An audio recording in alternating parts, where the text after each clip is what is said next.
예, 시청자 여러분 안녕하십니까. 이슈앤뷰 시작합니다.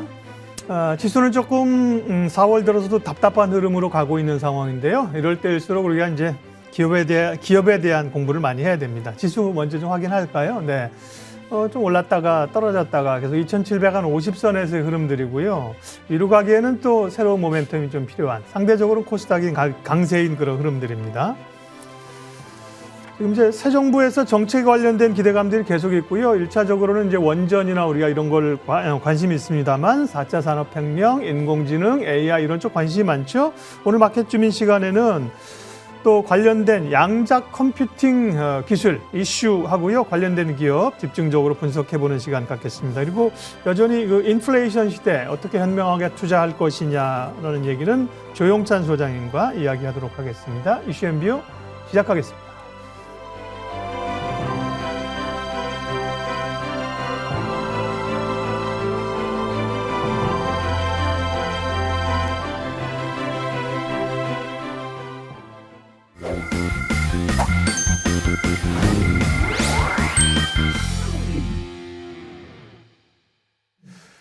새 정부 출범이 다가옵니다. 여러 정책의 변화들이 있고요. 기본적으로 뭐 에너지에 관한 정책이라든지요. 부동산도 있습니다만 4차 산업혁명 뭐 이런 쪽에 이것도 안철수 위원장의 관심사항이어서 주목이 되고요.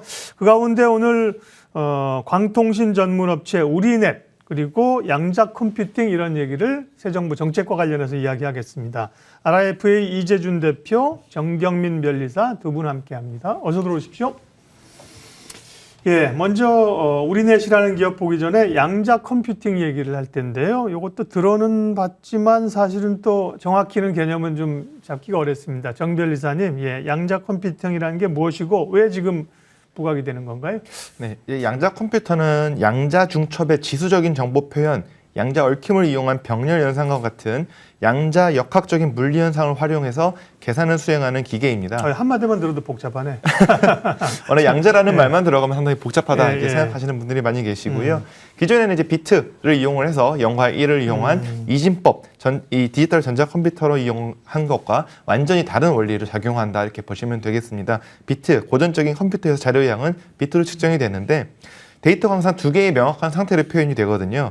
근데 하지만 이제 양자 계산은 상태의 중첩을 있을 수 있는 양자 비트 또는 퀀텀 비트이기 때문에 큐비트 이렇게 부르기도 합니다. 큐비트라고 한 단위가 다루는 정보도 0과 1이 단 두 가지가 아니라 0, 01, 10, 11 조합의 네 가지 상태이기 때문에 양자 컴퓨터는 이진 코드를 사용하는 컴퓨터에 비해서 곱절이나 빠른 처리가 가능할 것이다. 뭐 이렇게 기대를 좀 하고 있습니다. 물론 이제 구체적으로 좀 파고들면은 모든 연산에 대해서 다 이렇게 곱절이나 빠르게 계산해 주는 것은 사실 아니긴 하고요. 이런 중첩 상태를 활용할 필요가 있는 뭐 입력에 대해서 항상 같은 출력이 기대되는 연산이라면은 뭐 기존의 컴퓨터와는 그렇게 차이가 없을 것이다. 다만 이제 한 입력에 대해서 좀 다른 출력 결과가 나올 수 있는 뭐 그런 부분에 대해서는 이제 양자 컴퓨터가 역할을 크게 할 수 있겠습니다. 뭐 이제 그 양자의 불확실성을 이용하기 때문에 아까 말씀드렸다시피 한 입력에 대해서 하나의 출력만 나올 수 있는 기존의 기기에 대비해서 여러 가지 결론을 이제 낼 수가 있게 되고요. 그 중에서 최적의 솔루션을 도출해낼 수 있다. 따라서 다양한 원인과 요소들을 고려해야 하면서도 어디서든 이제 공식처럼 적용되는 표준해법이 존재하지 않는 그런 복잡한 문제를 빠르게 해결할 수 있습니다. 뭐 예를 들면은 이제 뭐 최적의 경로를 찾는 문제라든지 암호 해독, 시장 분석, 유체 등의 복잡계 분석, 뭐 자연어 분석과 같은 과제들이 있어서는 기존의 컴퓨터 대비해서 훨씬 높은 효율을 보여줄 수 있을 거다. 이렇게 기대하고 있습니다. 양자 컴퓨터, 양자 컴퓨팅. 우리 변리사님이 설명을 해주셨지만 잘 이해는 안 되시죠? 괜찮습니다. 좌절하지 마십시오. 저도 이해가 안 됩니다. 우리 이제 어떻게 활용할까만 보면 되는 거. 어쨌든 속도가 빨라진다. 데이터가 엄청 많잖아요. 이제 인공지능의 4차 산업으로 모든 걸 연결해야 되기 때문에 엄청난 데이터와 속도가 중요한데 그거를 빠르게 해줄 수 있는 게 양자 컴퓨팅의 개념이다. 이렇게 이해하면 될 것 같고요. 이재준 대표님.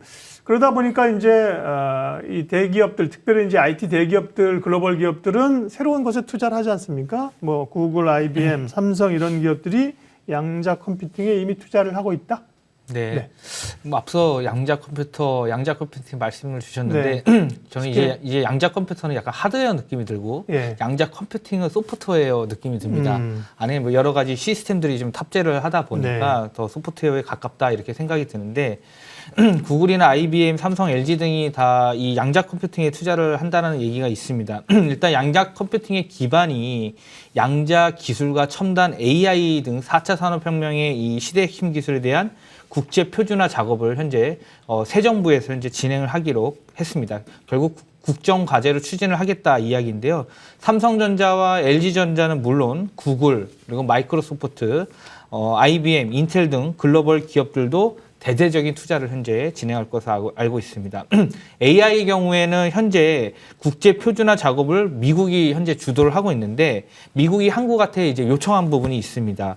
AI 매니지먼트 시스템인 AIMS에 대한 부분들을 한국에서 좀 담당을 해달라. 그래서 예. 적극적으로 현재 국내에서도 지금 검토를 하고 있는 것으로 알고 있거든요. 그리고 새 정부에서 결국 이 국정과제로 이 4차 산업시대의 핵심 기술이 결국 양자 기술과 첨단 AI로 보고 있기 때문에 아무래도 이 새 정부 들어서면서 더 적극적으로 이 양자 컴퓨팅 관련된 부분의 산업에 대한 투자나 또는 정부 지원들 적극적으로 검토할 것으로 좀 전망을 하고 있습니다. 양자 컴퓨팅이라는 얘기를 했고요. 우리가 주목하는 거는 뭐 이 기술의 변화보다는 관련된 투자자 입장에서 기업이 있잖아요. 오늘은 이제 우리넷이라는 기업인데 원래는 광통신망 전문 업체라고 소개가 됐는데 우리가 하는 건 양자 컴퓨팅이에요. 정경민 변호사님, 우리넷은 어떤 회사인지요? 네, 우리넷은 이제 2000년도에 설립된 광통신망 전문 업체입니다. 네. 삼성전자 네트워크 부문 출신 연구원들이 주축이 되어서 설립한 회사고요. 광 전달만의 광 전송 장비를 연구 개발하고 제조하는 유선 통신 장비 제조업체라고 보시면 되겠습니다. 광 패킷 전송 장치, 액세스 게이트웨이, 셀룰러 IoT 제품군을 생산하고 있고 유무선 네트워크를 구성하는 요소로서 국내 3대 이동통신사와 공공기관의 네트워크 구축에 사용되고 있습니다. 광 전송 장비는 중거리 통신망, 광역 통신망을 구성하여 유무선랜 사용자가 도시나 국가 간 통신이 가능하도록 서비스하는 기능을 갖는다 이렇게 보시면 되겠습니다. 어찌 보면 통신 장비니까 뭐 통신 장비, 5G 관련 이렇게 좀 엮여갈 것 같은데 오늘은 양자 컴퓨팅과 관련해서 이야기를 하고 있다는 것이죠. 우리넷은 어떤 상관이 있어요? 네, 우리넷은 상용 양자 암호 전송 시스템 표준 기술 연구 강화에 나선 것으로 알려져 있습니다. 양자 컴퓨터와 관련해서 말씀을 좀 드리자면은 아무래도 아까 말씀드렸다시피 양자 컴퓨터 시대가 도래하면은 워낙 이제 그 계산 속도가 빨라지고 특히 암호 해독 부분에서 상당히 이제 높은 그 효율을 보이거든요. 따라서 이제 기존의 암호화 방식이 모두 무력해질 수 있다는 게 문제점이 있는데 이를 방어하기 위한 양자 암호화 기술의 개발에 성공하였다. 이 점이 이제 양자 컴퓨터 관련 기술로서 우리넷이 각광을 받는 부분입니다. 특히 이제 양자 키를 분배받아 암호화 통신 기능을 제공할 수 있는 광회선 패킷 전달 기술, 또 오픈 인터넷 기반 양자 암호 통신 전송 통합 장치 시스템 기술 개발에 성공하였다. 이렇게 알려져 있습니다. 네. 양자 컴퓨팅 관련된 아직까지 뭔가 좀 성과가 나오고 그런 건 아니지만 새로운 사업에 추진을 하고 있다는 거고요. 이재준 대표님. 그리고 이제 최근에 시장에 또 좀 다른 얘기입니다만 로봇 관련주들이 핫하잖아요. 그게 또 삼성전자가 주총에서도 그리고 로봇 사업을 하겠다는 건데 우리넷은 삼성전자와 로봇에 적용되는 5G 모듈 공동 개발한다. 예. 이 얘기도 상당히 관심 있네요. 네. 앞서 변리사님께서 우리넷은 이 삼성전자 네트워크 부분 출신들이 이제 회사를 설립했다고 네. 했습니다. 결국 삼성전자와 굉장히 우호적인 관계를 맺고 있다라고 보시면 될 것 같은데요. 삼성전자와 현재 공동 개발을 한 로봇이 현재 등에 적용을 가능할 것으로 보고 있고 국산 1호인 5G 모듈에 대해서 상용화 기대감은 현재 우리넷에서 현재 반영이 되고 있는 상황입니다. 예. 우리넷이 삼성전자와 함께 5G 모듈을 개발을 해서 올해 이 상용화를 앞두고 있는 것으로 알려지고 있는 가운데 현재 또 그 과기정통부에서 5G 모듈 개발 사업에서도 현재 우리넷은 컨소시엄으로 일원으로 현재 참여를 하고 있습니다.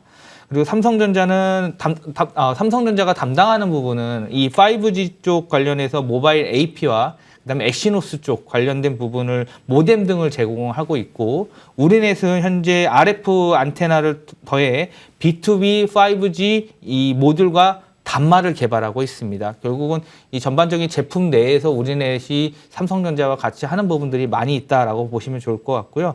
이 밖에도 이 5G 모듈을 활용해서 로봇뿐만 아니라 스마트 팩토리형 제어기기 그리고 헬스케어 기기 각종 센서 등에서도 현재 적용하는 것을 확대하는 것으로 현재 보고 있습니다. 네.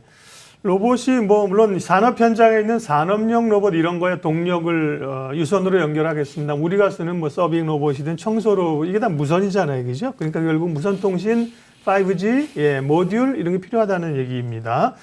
그런가 하면 주총이 이제 끝났습니까? 메타버스 NFT 사업 얘기도 나왔다고 하는데 어떤 연관이 있습니까? 네, 이번 3월 주총에서 나왔던 사업 목적에 대한 변경이 있었습니다. 사업 목적을 추가했나 보죠? 예, 그래서 세부 내용을 좀 말씀을 드리면은 원래 기존에 이 회사는 통신 장비 5G 쪽으로 특화된 회사입니다. 네. 그래서 통신망을 이용해 가지고 데이터 및 정보를 축적하는 부분을 이 사업 목적에 추가를 했고 그 안에 배급 및 판매 사업을 하기로 했습니다. 그리고 두 번째는 이 블록체인 기반 관련해서 소프트웨어 개발 및 공급업을 추가를 했고요. 그리고 마지막으로 블록체인 기반 또 플랫폼 개발 및 관련 사업을 진행하고 있습니다. 결국은 이 5G 쪽에서 이 플랫폼 사업에 블록체인이 이 탑재가 되기 때문에 이 사업을 추가를 해가지고 결국은 갖고 있는 사업에 더 시너지를 내고 확대를 할 것으로 보고 있고 이 시스템 구축 및 통합 개발 용역 서비스 사업에서 신규 자회사인 이 제이스톰을 통해 가지고 사업력 강화를 위한 일환으로 또한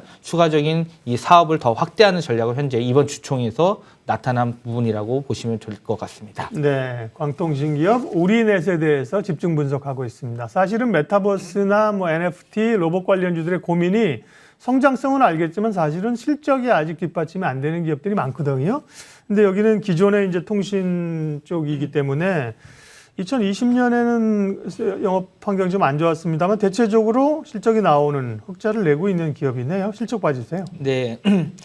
2019년부터 21년 그 실적 추이를 살펴보면은 네. 19년에 737억으로 일단은 3년 내에서 피크를 찍고 네. 20년에 좋지 않았습니다. 524억. 그리고 2021년 관련해서 실적은 604억 그리고 영업이익이 24억이 나오면서 지난해 영업이익 적자에서 이번에 흑자 전환을 했다라고 보시면 될 것 같고요. 2020년은 코로나 환경에서 사실은 5G 관련된 설비 투자가 안 됐기 때문에 통신 장비 업체들이 사실 다 안 좋았습니다. 맞습니다. 네. 예, 네. 그래서 전반적으로 네. 관련 산업들이 좋지 않았고요. 네. 이 회사의 사업성, 이 개별 사업성으로 봤었을 때 현재 기존 음성 서비스 중심인 데이터 서비스를 기술을 접목해서 하나의 장비로 통합 솔루션을 제공하는 광통신 장비인 MSPP에 대한 제품군이 있고 그리고 음성 서비스를 기반으로 한 교환 장비인 AGW 제품군과 셀룰러 IoT 제품군을 개발, 제조 그리고 이거를 기간통신 사업자에게 판매를 하는 구조입니다. 네. 그래서 2021년 말 연결 기준 매출액을 살펴봤었을 때는 전기 대비했을 때 81억 원, 15% 증가한 604억 원을 기록을 했고요. 매출 유학상으로 좀 살펴봤을 때는 내수랑 수출 구성을 살펴보면 내수는 535억 원으로 전체 매출 비중의 약 89%를 차지하고 있고 수출은 69억 원으로 전체 매출 대비 약 11%를 차지하고 있습니다. 유형별로 살펴봤을 때는 제품 매출이 약 443억 원이 됐고 전년 2020년 대비했을 때 73억 원이 증가를 하면서 약 20% 증가를 보였고요. 용역 매출에서는 약 8억 정도가 나왔습니다. 그래서 전년 대비했을 때 2020년 대비했을 때 약 2억 원이 증가를 했고 상품 매출은 81억 원이 나왔는데 약 2020년 대비했을 때 5억 원 증가를 하면서 7% 증가를 했습니다. 전반적으로 제품 및 상품 매출이 한 2%에서 많게는 20% 가까이 증가를 하고 주요 제품 매출이 한 20% 가까이 증가를 했다라고 보시면 될 것 같고요.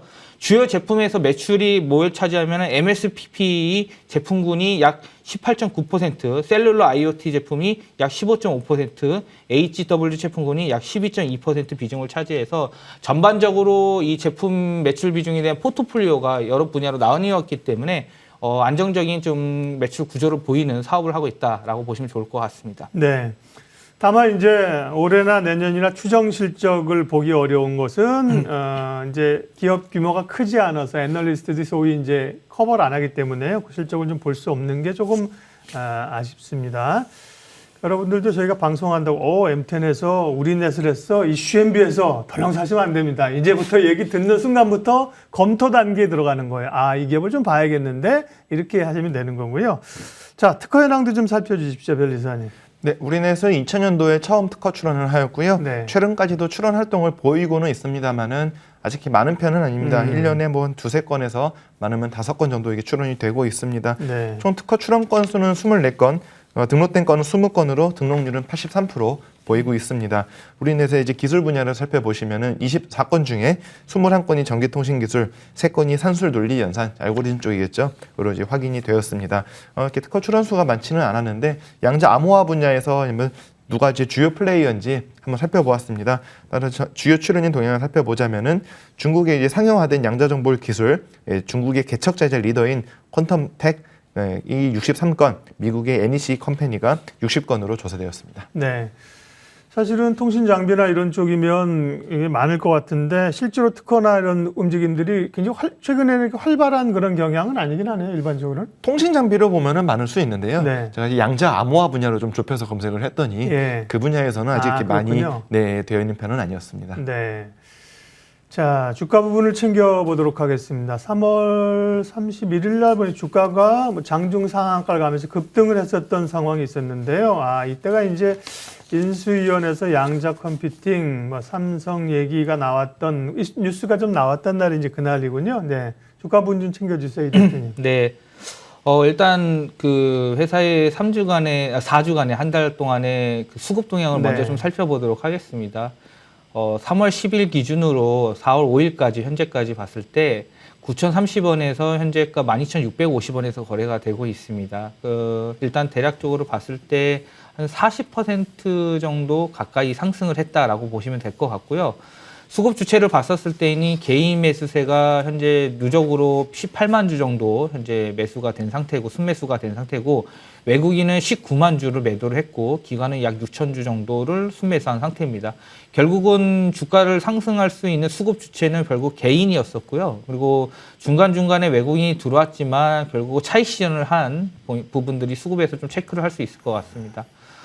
주가적인 차트적으로 봤었을 때는 이 동그라미 표시의 21선 눌림목을 형성하고 그리고 나서 주가가 올라갔던 부분들이 수급이랑 그 요일이랑 겹쳐서 보시면 될 것 같고 3월 31일 날 최고가를 찍었죠. 13,450원을 찍었었는데 그때 결국은 5G랑 통신장비 테마에 대한 부분들로 해서 그 인수위 쪽 관련된 수혜와 양자 기술에 대한 국정과제로 인해서 새 정부에 대한 부분들로 수혜를 받은 부분으로 관련주로 부각되면서 주가가 급등했습니다. 그리고 현재도 로봇 산업에 대한 기대감은 유효하다고 볼 수 네. 있을 것 같고요. 삼성전자가 공격적으로 이 로봇 산업에 대한 진출을 계속해서 언론에서 이야기한 부분들이 있기 때문에 이 로봇 산업과 그 외의 산업에서도 이 5G 모듈에 대한 부분들이 여러 부분으로 탑재가 될 수 있다라는 부분들은 긍정적인 기대감이 작용할 수 있을 것으로 보고 있습니다.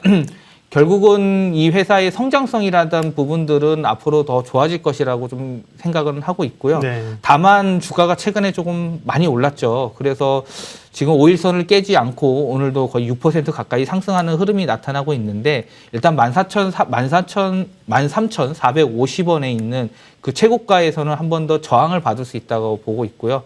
그리고 나서 만약에 주가가 조정이 나오게 된다면은 21선이 지금 21선 이평선이 올라가는 추세이기 때문에 한 11,000원 선에서 접근을 하면 좋지 않을까라고 보고 있습니다. 이 회사는 이 테마는 5G랑 통신 장비 테마입니다. 결국은 5G는 앞으로도 좀 계속 나오고 있고 6G에 관련된 부분도 있을 것으로 보고 있어서 전반적으로 좀 테마 속에 주가의 흐름과 이 펀더멘털적인 부분이 개선될 것으로 기대를 하고 있습니다. 오늘 마켓 주민 우리넷이라는 기업에 대해서 집중적으로 분석했습니다. RFA 이재준 대표님, 정경민 변리사님 두 분 함께했습니다. 고맙습니다.